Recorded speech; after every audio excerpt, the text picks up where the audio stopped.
जय हिंद दोस्तों, मैं हूं शिवम सिंह। आज हम लोग नंबर सिस्टम के बारे में जानेंगे कि नंबर सिस्टम में क्या होता है। ठीक है, तो नंबर सिस्टम में हम लोग सबसे पहले प्राकृतिक संख्या के बारे में जानते हैं कि प्राकृतिक संख्या क्या होता है। प्राकृतिक संख्या वो होता है जो 1 से लेके अनंत तक होता है। 1 2 3 4 ऐसे ऐसे करके अनंत तक जो जाता है उसे प्राकृतिक संख्या कहते हैं। इसको नेचुरल नंबर कहते हैं, यानी कि number starts from 1 and goes to infinity are called natural number. And natural number के जैसे कोई पूछा कि नेचुरल नंबर हो गया, और नेचुरल नंबर में जब हम लोग जीरो ऐड कर देते हैं या फिर बोलें कोई पूछ रहा है कि 1 2 3 4 5 क्या है, तो ये नेचुरल नंबर होगा। इसी में हम लोग जीरो ऐड कर दें, प्लस जीरो ऐड कर दें, तो ये हम लोग क्या हो जाएगा, ये होल नंबर हो जाएगा। कोई पूछा जीरो क्या है, जीरो होल नंबर है। ठीक है, जीरो होल नंबर है। तो देखिए, जैसे कोई पूछेगा 1 क्या है, नेचुरल नंबर, जीरो क्या है, होल नंबर, 1 क्या है, होल नंबर। देखिए, इससे हम लोग क्या जानते हैं, सभी नेचुरल नंबर जो है, सभी नेचुरल नंबर होल नंबर में आता है। ठीक है, लेकिन सभी होल नंबर नेचुरल नंबर में नहीं आता है। पूछिए क्यों? क्योंकि होल नंबर जीरो है लेकिन जीरो नेचुरल नंबर नहीं है। तो क्या हम लोग कहेंगे, सभी नेचुरल नंबर होल नंबर है लेकिन सभी होल नंबर नेचुरल नंबर नहीं है। ठीक है, ये सबसे बढ़िया मतलब ये क्वेश्चन है, ये पूछता भी है कई जगह पे। ठीक है, और यदि हम लोग बोल दें -1 क्या है, -1 क्या है, ये किसी के दिमाग में क्वेश्चन आ सकता है कि जब पॉजिटिव, यानी कि जब पॉजिटिव पूरा था तो ये होल नंबर था 0 से अनंत तक, तो -1 क्या है, -1 क्या प्राकृतिक है या फिर नेचुरल नंबर है? नहीं है। होल नंबर है? नहीं है। इंटीजर है, तो -1 क्या होगा, इंटीजर। -2 इंटीजर, यानी कि नेगेटिव में जितनी भी संख्याएं हैं सब के सब इंटीजर। जीरो भी इंटीजर है, मतलब प्लस भी इंटीजर है। तो हम लोग देखिए इसमें कैसे क्वेश्चन पूछता है कहीं भी, क्या सभी इंटीजर परिमेय है, सभी इंटीजर प्राकृतिक है? नहीं है। क्या सभी इंटीजर होल नंबर है? नहीं है। क्यों? -1 ले लो, -1 क्या होल नेचुरल नंबर है? नहीं है। -1 क्या होल नंबर है? नहीं है। अब इसको उल्टा कर दीजिए इसे, क्या सभी प्राकृतिक संख्या इंटीजर हैं? हाँ हैं। कोई भी, जैसे आपको इस प्रकार का क्वेश्चन करना हो, तो जैसे यदि आपको लग रहा है कि ये नहीं होगा, तो बताइए कोई भी नेचुरल नंबर बताइए जो इंटीजर ना हो। ऐसा आप नहीं बता सकते हैं। क्यों? क्योंकि इंटीजर में सारे नेचुरल नंबर होल नंबर आ जाते हैं उसमें, और नेगेटिव नंबर्स भी आ जाते हैं। ठीक है, तो हम लोग इसको क्या बोलेंगे कि all negative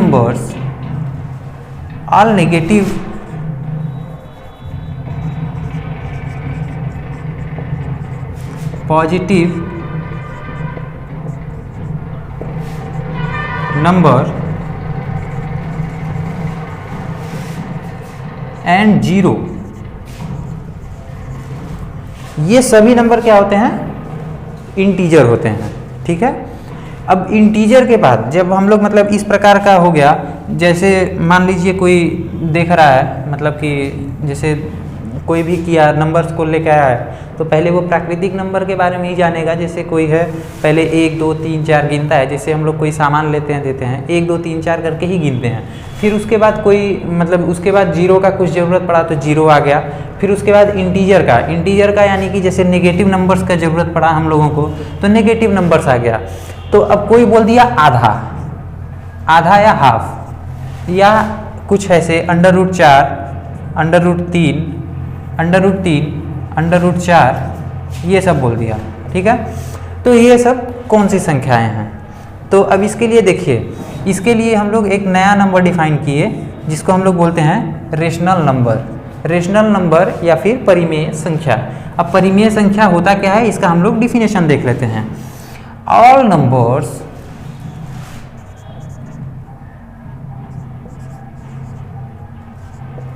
represented as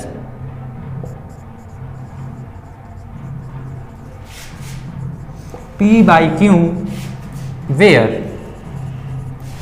Q is not equal to 0 and P and Q are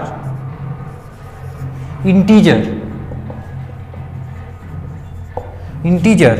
तो इसको हम लोग क्या बोलते हैं, आर कॉल्ड रेशनल नंबर।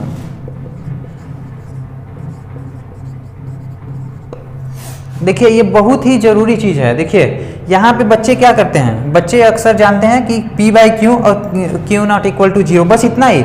हम लोग भी मतलब जब बचपन में पढ़ रहे थे, मतलब कि जब हम लोग क्लास 9-10 में थे, तो बस हम लोग इतना ही जान रहे थे कि p बाई क्यू होता है, क्यू नॉट इक्वल टू 0 होता है। लेकिन ये जो पॉइंट है, ये Q p and Q R integer, ये बहुत ही ज़रूरी चीज़ है। जैसे देखिए √3, यदि हम लोग इसको लें, इसको केवल इसको लें, तो √3/1, देखिए p बाई क्यू है ना, और क्यू नॉट इक्वल टू 0 है, क्यों भी 0 के इक्वल नहीं है। तो क्या ये परिमेय हो जाएगा? नहीं, ये परिमेय नहीं है। क्यों? क्योंकि ये √3 इंटीजर नहीं है। इंटीजर बोला है, p और q को इंटीजर होना चाहिए, यानी कि यदि √3 है बटे में 1 है, ये तो इंटीजर है, लेकिन ये इंटीजर नहीं है। इंटीजर क्या होता है? माइनस संख्या होता है। नेगेटिव में जितने नंबर्स होते हैं 0 और पॉजिटिव में जितने नंबर्स होते हैं वो सभी इंटीजर्स होते हैं। तो ये इंटीजर नहीं है। जब ये इंटीजर नहीं है तो ये रेशनल नंबर नहीं है। ठीक है, तो रेशनल नंबर को अब देखिए, मतलब कि इसमें क्वेश्चन बहुत 2-3 प्रकार का पूछता है। जैसे देखिए, अब इसको बता देते हैं रेशनल नंबर के बारे में अच्छे से। देखिए, जैसे कोई नंबर दिया हुआ है, एग्जाम्पल 3 देता हूँ, एक डेसिमल में, एक फ्रैक्शनल में और एक वैसे, और सभी को p बाई क्यू के फॉर्म में करता हूँ। ठीक है, तो देखिए सबसे पहला क्वेश्चन दिया है, जैसे 2.3। ठीक है, अब ये पूछेगा कि ये परिमेय संख्या है या नहीं है। ठीक है, अब इसके बारे में हम लोग कैसे जानेंगे? 2.3 को हम लोग क्या लिख सकते हैं? 23/10। ये आप लोग पढ़े होंगे, जानते होंगे कि जो पॉइंट होता है ये नीचे करके 10 हो जाता है। ठीक है, 23/10। अब देखिए, क्या ये p बाई क्यू के फॉर्म में है? हाँ है। क्या q नॉट इक्वल टू 0 है? हाँ है। p और q इंटीजर है? हाँ है। तो ये परिमेय संख्या है। ठीक है, और देखते हैं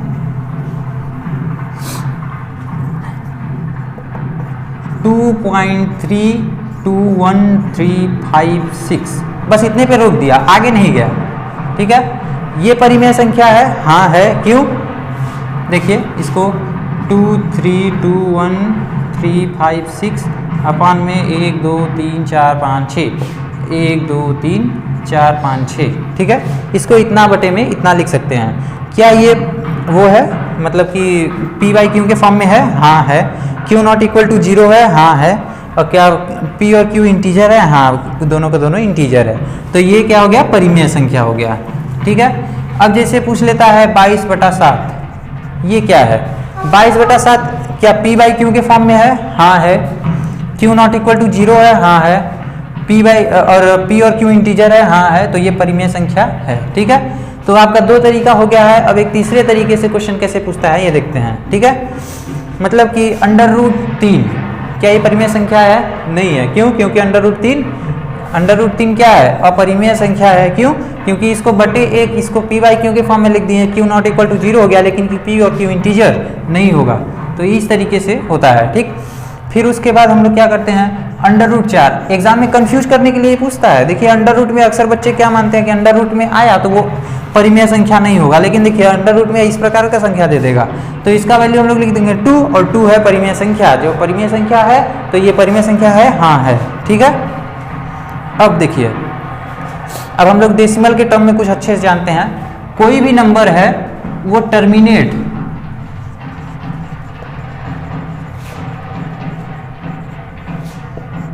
करता है।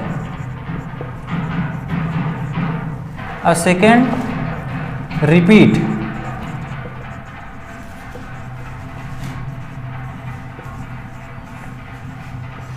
रिपीट करता है। ठीक है, ये दोनों काम यदि हो रहा है, ये दोनों काम इन दोनों में से एक भी हो रहा है, तो वो परिमेय संख्या यानी कि रेशनल नंबर होता है। जैसे इसमें इसका तो एग्जांपल आप लोग को दिया हूँ 3 2 1 ऐसे करके। इसका एग्जांपल जैसे देखिए 2.333333 रिपीट कर रहा है, सब इन्फिनिटी तक गया है। ठीक है, रिपीट कर रहा है तो ये रेशनल नंबर है। 2.23232323 रिपीट कर रहा है।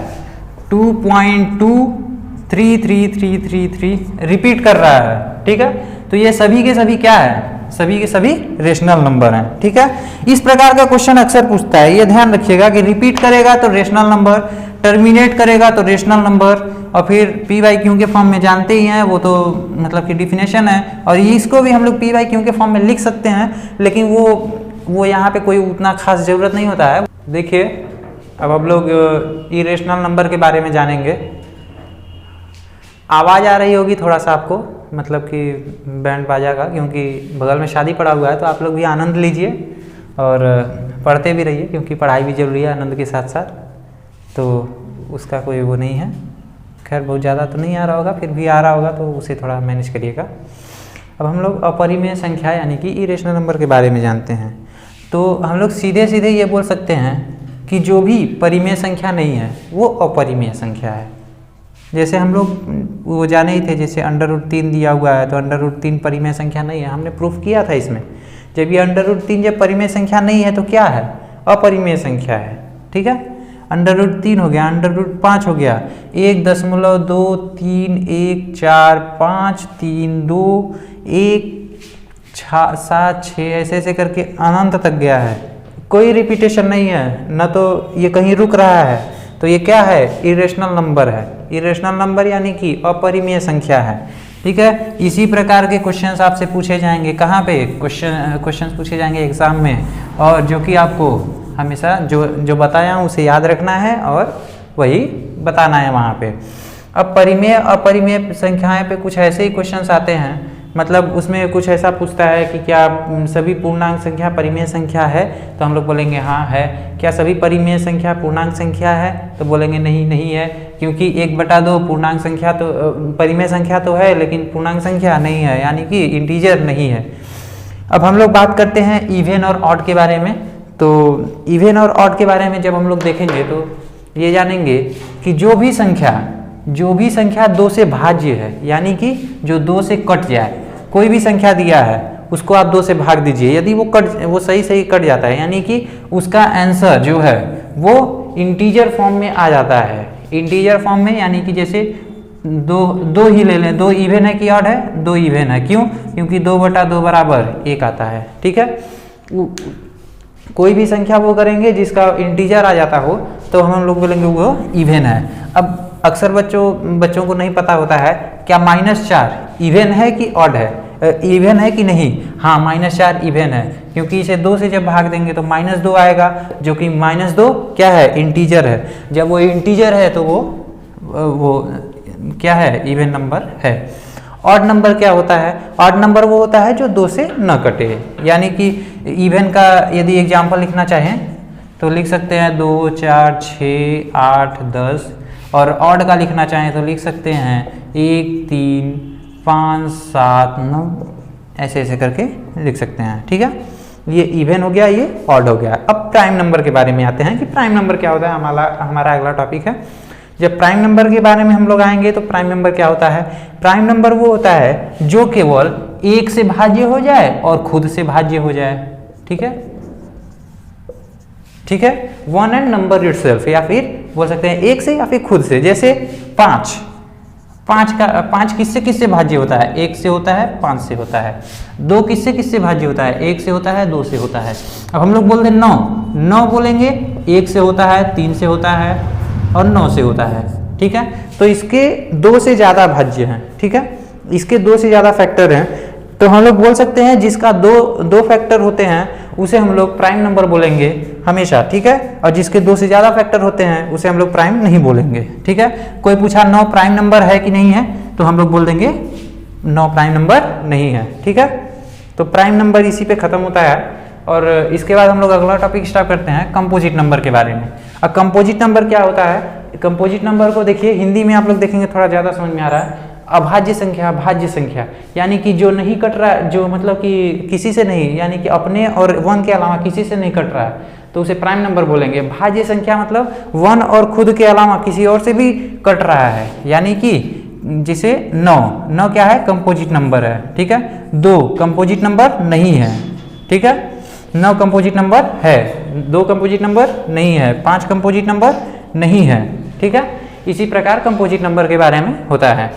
अब हम लोग आते हैं को प्राइम और ट्विन प्राइम के बारे में। को प्राइम ट्विन प्राइम अक्सर नहीं पता होता है बच्चों को, तो को प्राइम ट्विन प्राइम देखिए, केवल डिफिनेशन ही जानिए, क्योंकि इसके बारे में बहुत ज़्यादा क्वेश्चन नहीं आता है, तो को प्राइम जानते रहिए। ठीक है, को प्राइम वो होता है जैसे 2 नंबर दिया रहेगा आपको, उसमें पूछेगा ये को प्राइम है या नहीं है। को प्राइम वो होता है जिसका HCF 1 के बराबर होता है, यानी कि हाईएस्ट कॉमन फैक्टर 1 के बराबर होता है। फॉर एग्जांपल ले लें 13 और 11, इन दोनों का हम लोग HCF निकालेंगे तो देखेंगे 1 आएगा, ठीक है। इन दोनों बोल सकते हैं कोई कॉमन फैक्टर नहीं है, ठीक है, कॉमन फैक्टर नहीं है तो 1 आएगा। जब 1 कॉमन फैक्टर है तो केवल HCF 1 तो वो को प्राइम नंबर हो जाएगा, ठीक है। तो इसके बारे में बहुत ज़्यादा डिटेल में जाने की ज़रूरत नहीं है, इतना ही बहुत काफ़ी है। मतलब कई कॉम्पिटिटिव एग्जाम में सिर्फ इसका डिफिनेशन पे ही क्वेश्चन पूछता है और कुछ इस पे पूछता नहीं है। ट्विन प्राइम पे, अब ट्विन प्राइम पे आते हैं। ट्विन प्राइम वो होता है दो प्राइम नंबर जिनके बीच का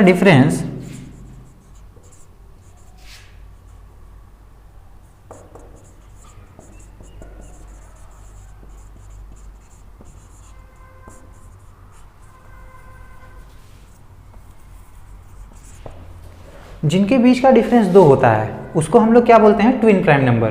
ट्विन प्राइम नंबर यानी कि जुड़वा अभाज्य, जैसे 3, 5, 11, 13, 17, 19, ये सब क्या है? ट्विन प्राइम नंबर्स हैं, ठीक है। क्यों? ये क्या है? प्राइम नंबर है, ये क्या है? प्राइम नंबर है, बीच का डिफरेंस क्या है? 2 है। ये प्राइम नंबर बीच का डिफरेंस 2, प्राइम नंबर बीच का डिफरेंस 2, ठीक है। तो इसीलिए ये क्या होगा? ये ट्विन प्राइम नंबर होगा, ठीक है। इसमें आप लोगों को एकदम कंफ्यूजन नहीं होना चाहिए। अब क्या होता है, इसको हम एक बार क्विक करा देंगे लास्ट में, लेकिन आप लोगों को दिक्कत इसके बारे में नहीं होना चाहिए। हाँ, अब आते हैं रियल नंबर के बारे में कि रियल नंबर क्या होता है। रियल नंबर वो होता है जो कि rational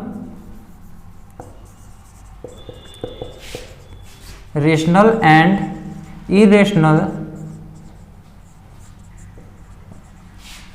number together called real number, ठीक है। हर रेशनल नंबर रियल नंबर है, हर इरेशनल नंबर रियल नंबर है, ठीक है। रियल नंबर को और रेशनल प्लस इरेशनल दोनों के मिला देंगे तो वो होगा रियल नंबर, ठीक है। इसमें आप लोगों को इसमें भी कोई कंफ्यूजन नहीं होगा, क्योंकि रियल नंबर सब जानते हैं, ये बहुत बड़ी बात भी नहीं है। केवल आपको सबसे ज़्यादा जरूरी चीज़ इसमें सबसे ज़्यादा जरूरी क्या है? को प्राइम, ट्विन प्राइम, इन दोनों के बारे में आपको वो याद रखना है कि क्या होता है, मतलब इसका डिफिनेशन याद रखना है। इवन, ऑड, प्राइम, ये सब के बारे में आपको ज़्यादा जानना है, सही तरीके से जानना है, क्योंकि ज़्यादातर क्वेश्चन इधर से ही आते हैं। इधर वो है जो मतलब कि बहुत ज़्यादा क्वेश्चन इससे नहीं आते हैं, लेकिन खैर हम लोग पढ़ लेते हैं उसे, क्योंकि मान लीजिए आता है तो उस पर हम लोग को दिक्कत नहीं होना चाहिए। अब कॉम्प्लेक्स नंबर क्या होता है?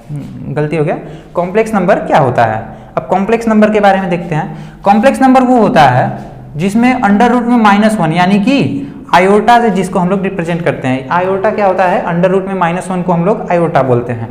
अब ये क्वेश्चन उठता है कि जो रियल नहीं है उसको हम लोग कॉम्प्लेक्स बोलेंगे। ये एकदम सीधे एकदम सही बात है, ठीक है। जो रियल नहीं होगा वो कॉम्प्लेक्स होगा, जैसे अंडर रूट -2।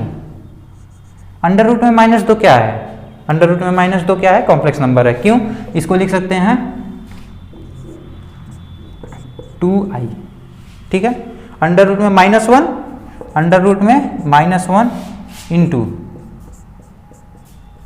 2 अंडर रूट में, ठीक है। तो ये क्या हो जाएगा? हाँ, आप लोगों को दिक्कत नहीं होना चाहिए इसके बारे में, कॉम्प्लेक्स नंबर हो जाएगा। और कॉम्प्लेक्स नंबर के बारे में बहुत कुछ होता है पढ़ने के लिए। जैसे आप लोग मतलब कि जो स्कूल के बच्चे होते हैं, अक्सर इसे क्लास 11th में एक टॉपिक होता है पूरा कॉम्प्लेक्स नंबर, पूरा एक चैप्टर ही होता है इस पर, तो आप इसके बारे में बहुत ज़्यादा नहीं जाएंगे। इसमें क्वेश्चन आता है 2 + 3i ऐसे करके, और एक ये जेड से इसको डिनोट करते हैं, मतलब कि कॉम्प्लेक्स नंबर को जेड से इसको डिनोट करते हैं, और ये कॉम्प्लेक्स नंबर होता है। सॉरी, जेड से नहीं, सी से, ठीक है। इसको सी से करते हैं और जेड से इंटीजर को डिनोट करते हैं। हाँ, इसका शॉर्टकट बता देता हूँ। नेचुरल नंबर रहता है, होल नंबर होता है, ठीक है। इवन ऑड सब का सब आपका है। हाँ, अब एक बार क्विक रिवीजन करवा देता हूँ आप लोगों का। देखिए नेचुरल नंबर एक से अनंत तक जो जाता है उसे नेचुरल नंबर कहते हैं। उसमें जीरो ऐड हो जाता है, यानी कि जीरो से अनंत तक जो नंबर होते हैं उनको होल नंबर कहते हैं। और उसमें negative number zero positive numbers और नेगेटिव नंबर्स सभी को मिला देंगे तो इंटीजर हो जाएगा। और रेशनल नंबर वो होता है जैसे जिसमें 1/2, 2/3 जो भी हम लोग नंबर लाइन पे रिप्रेजेंट कर सकते हैं उसको हम लोग रेशनल नंबर बोलते हैं। और इसको p/q के फॉर्म में लिख सकते हैं, q नॉट इक्वल टू 0 होना चाहिए और p क्यू इंटीजर होना चाहिए।